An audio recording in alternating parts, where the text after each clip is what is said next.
Greetings, social media and metaverse rumbles. This is episode 2 of West Park Bench podcast. I'm Karen, and I am intending to try and make a series that's longer than 6 and that actually gets published. Hi. Hopefully you've listened to episode 1, because at least that one is done. Come out of swimming today. Wasn't entirely sure if I would get to swim. So if you heard last week's episode, you'll have heard my story of really intending to go swimming and seeing one ticket and knowing that I really need to get this routine into my schedule. So, God damn it, I was going to go, and I did. And I got in to swim for half an hour. Moved forward 7 days. And I did pack my stuff the night before. I was teetering on the edge. Starting a habit is really hard. And I'm no routine influencer, all that sort of stuff. I really am quite extraordinarily ordinary, which probably is going to be the thread of this podcast. I went onto the website to look, and it said full waiting list only. And I was like, oh, God damn it. So I thought, no, I will put myself on the waiting list. But there was nothing to say whether this waiting list was triggered or how it would work. It was like, that's fine. It's a 10-15 minute walk to the pool. I will take my bag and I will go and see what the situation is with a waiting list. I will then know in future. If I can get a swim, I will get a swim. But if not, I have got my A4 lined paper notepad and a pen. And I'm going to go to a coffee shop anyway. And I'm going to plan the next 6 weeks. I've got quite a few things coming up that, although they're in my schedule and I know they're there and they're in my mind, I don't have the walkthrough of the next 6 weeks, and I really would like that. There is a tractor passing behind me.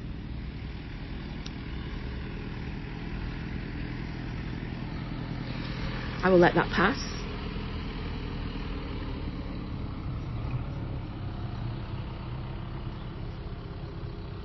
I'm recording this on the park bench that is actually in the thumbnail. That is the bench I'm sat on. It's not a stock photo. It was a photo taken by me. I always try and take as many photos to include in podcasts and projects as I can, so that I know that I own the copyright. I'm not a great photographer.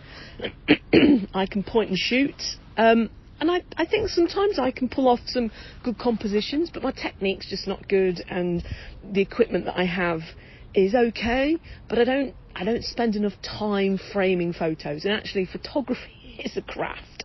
Good photography takes time, especially if you're using manual SLR. It's a craft. We all can stick a camera in front of our face and point at the scene that we're looking at and capture something, but that is not photography. Anyway, car's passed. Got here, and the waiting list is triggered. One thing that I know that I've got to bring to swimming in future, there's sandals so they don't have to work on the manky floor, and a bottle of water. So I apologise if I'm a little bit coffee before I go for coffee. So yes, I got here. The waiting list is as I suspected. People take themselves on and off that list, and if you get there and there is a place, I get the place. So that was cool. Again, half an hour window, had my half an hour swim. And the thing I love about swimming more than any other, I say sport, but I don't really play sports. I did some gymnastics when I was a teenager.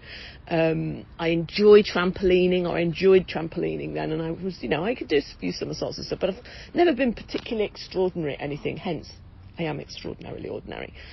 But swimming, there's something about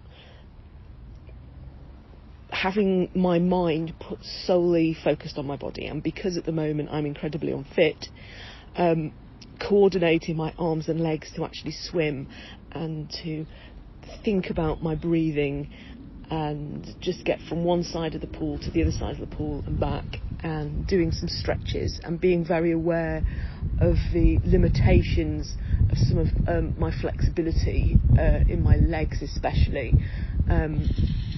I have... What on earth is that in the background? Oh, I think it's one of those seed spreaders. Typical. Well, I hope it's not too distracting. I won't keep this podcast very long.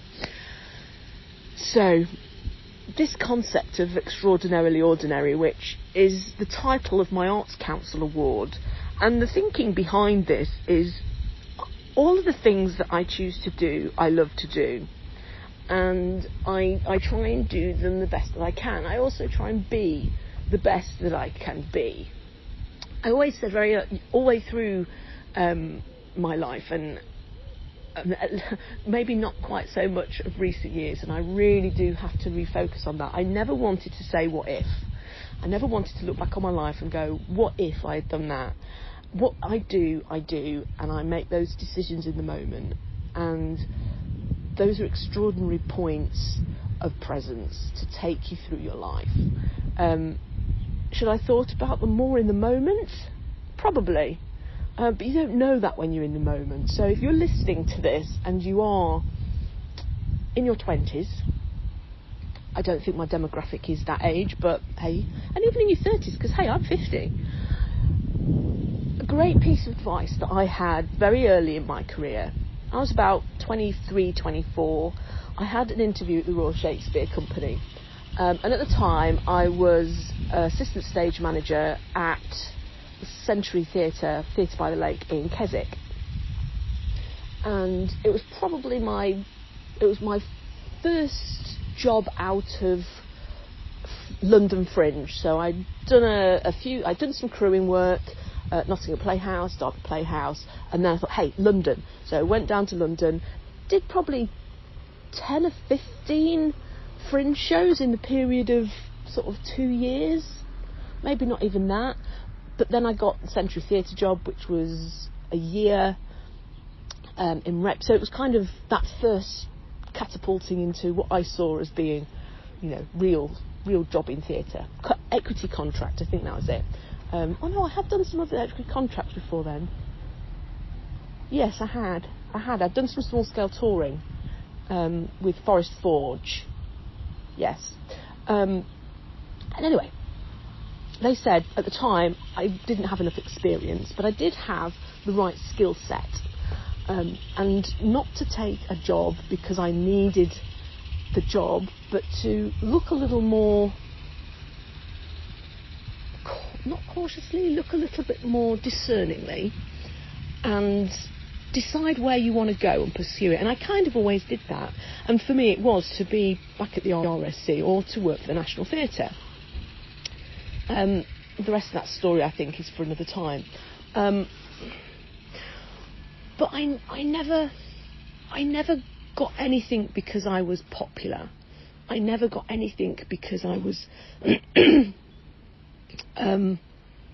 profiled. I tended to get things because of that ambition, really, that I wanted to go to a certain place and I wanted to work in the theatre. I wanted to be in theatre because I love that process of script to rehearsal to stage to performance to curtain up to curtain down, rinse and repeat. I like that process of completion, and of course I like exploring the worlds that those plays afford. I mean, as an assistant stage manager, I was the one getting the props. And once you've got the model box to see what the vision of the set designer is, it's really your job to make that design exist. So finding all of those things and the props. So I remember doing The Importance of Being Earnest. A play, Oscar Wilde, a lot of people know.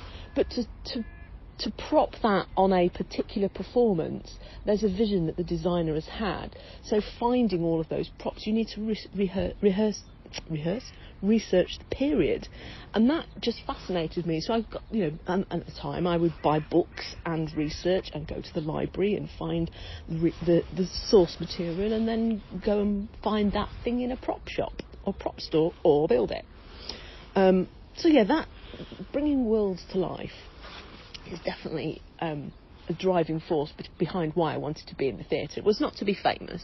It wasn't to be entertaining. It was that act of making. And I enjoyed doing that act of making as part of a team. So, I do see myself as being extraordinarily ordinary, and I always sort of miss out at all those points of extraordinariness in the world. I tend to be the ordinary person who's just chipping along at the side. So I went to school. I desperately wanted to do woodwork at school or CDT. I went to an all-girls school, and no, cooking, sewing, RE. IT did get introduced with the very, very early days of BBC Computers and Basic, but that was not what I was aiming at that time. I wanted the practical building making skills. So that slipped me by. All colleges I went to all seemed to be at the end of the 70s and 80s era, where everything was drab and concrete and uninspiring and grubby. And I saw after I left college, those years where all of the thousands, sort of the 90s and the thousands, everything started to become a bit cleaner and white, and it looked so much fresher than the environments that I had really felt were really stuffy and stifling. So moving into a world where computers make us question everything, the internet puts information at our fingertips in a way that was never really conceived before.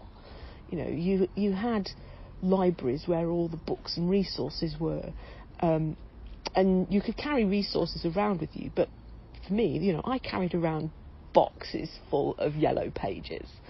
I remember being at the Crucible Theatre in Sheffield, where they had a computer, but to get onto the internet I had to wait until they had finished. So I tended to have 5 till 6 o'clock before I had to then set up on stage.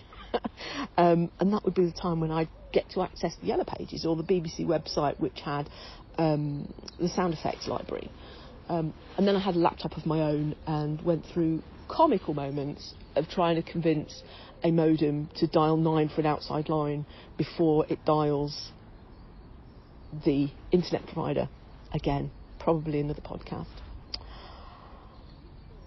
So that kind of finding my way into technology was because I needed to do it for my job. There was a time when I had some BBC sound effects I'd found on the internet, which were MP3s, and everything else until then had been an analogue. So it was accessed phono cables, tapes, cassettes, even mini discs had an analogue interface.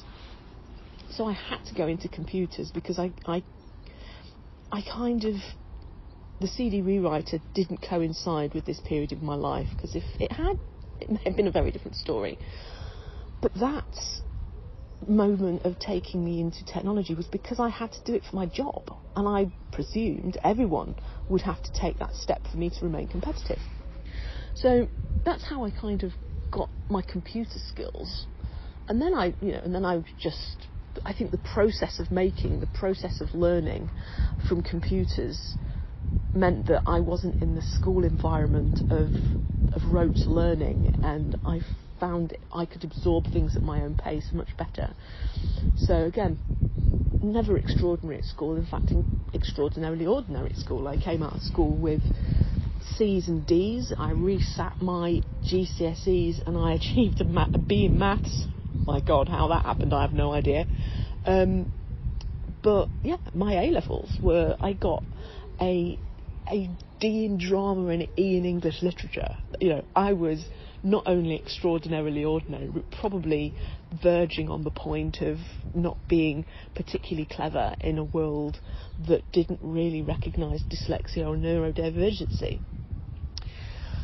But I knew I was not stupid, and discovering the neurodivergent dyslexic spectrum helped me maintain a sense of self, and just, again, being the best self I can be, being and trying to achieve things to the best that I am able,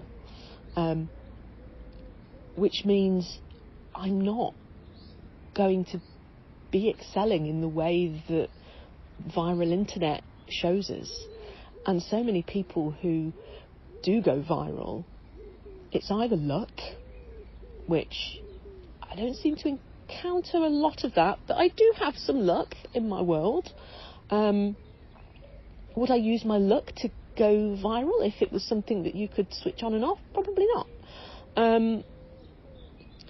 But there is a sense that some of these people that become extraordinarily famous, being at the right place at the right time, at the right moment, with the right thing, and everybody else being at a similar location and hitting the subscribe or like button, it's very lucky.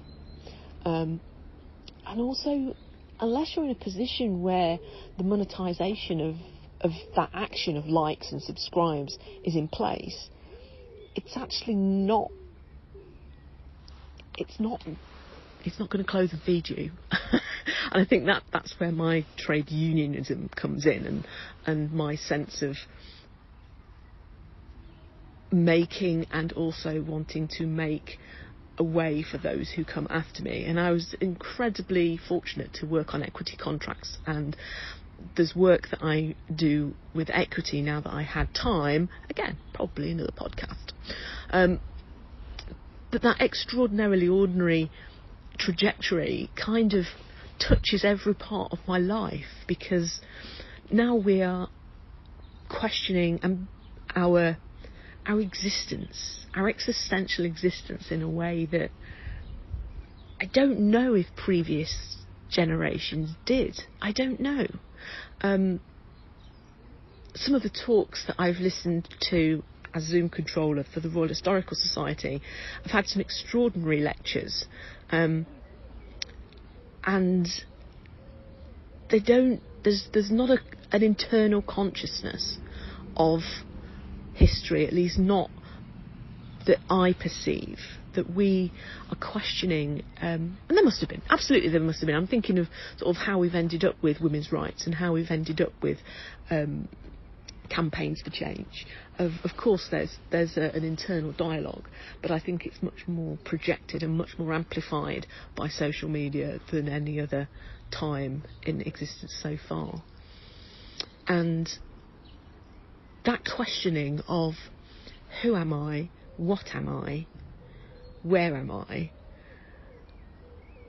how am I, and that brings into focus sexuality, gender, personality, neurodivergence, or neurosity, whether you're typical or atypical. They're all things that, being at this interest level of the entertainment industry, where it crosses into cultural and community and arts, and being a support professional as well, I think about those, about me. Is it going to help me understand who I am? And what I've come to understand is that I am on the asexual spectrum with demisexuality, intensity of closeness and needing to have a connection before really going deeper into any kind of sexual context. But hey, that's useful to know. I'm non-binary in the sense that I've never really felt comfortable in the presence of women, and I know that I'm not male. And this emergence of a non-binary identity suits me very well. I think tomboy was always aspiring to be boy, and I don't have any aspiration to be male. Likewise, I don't have any aspiration to be more feminine. So, again, by default, in the middle. But it sits well with me, and it's nice to know these things, and it kind of makes sense when I look at the world around me, of why I am, how I am, who I am. And then the other one, of course, is understanding the notion of neurodiversity and dyslexia, and reading a bit about dyslexia and helping it understand how I see the world in a very visual now kind of existence. So yeah, that was a lot more. That was a lot more philosophical than I was intending to get. But yeah, out of all of those things, none of it makes me extraordinary in any way. But I think I'm quite ordinary on all of those spectrums. I don't wear outlandish colours. I am not a personality that screams my queerness. I don't really have a sexual fluidity because I sit on the non-binary demisexual spectrum, but I have a love in my life that doesn't need to question any of that, because I have that. I have love, I have a person, I have the light of my life. So all the rest of it is just kind of sit back and enjoy the scenery. But it can be hard sometimes, because it feels like you can disappear, and I do disappear very easily, because I'm content to be wandering where there's not wandering around, not wandering as in thinking, where I am. So as I say, I'm sat on this park bench talking into my phone. I'm about to go for a coffee in Rowell's in Long Eaton. Went in there a few weeks ago to poke my head around, to just see what the place is like, to see if I would like to have a coffee in there. And there's some really nice tables in the back of the space with some really beautiful, clean, crisp light. So I'm going to go and have a coffee in there, and look at what the next 6 weeks is going to hold. So if you've made it to here, thank you so much for coming on this journey with me, and I hope you will be around for episode 3.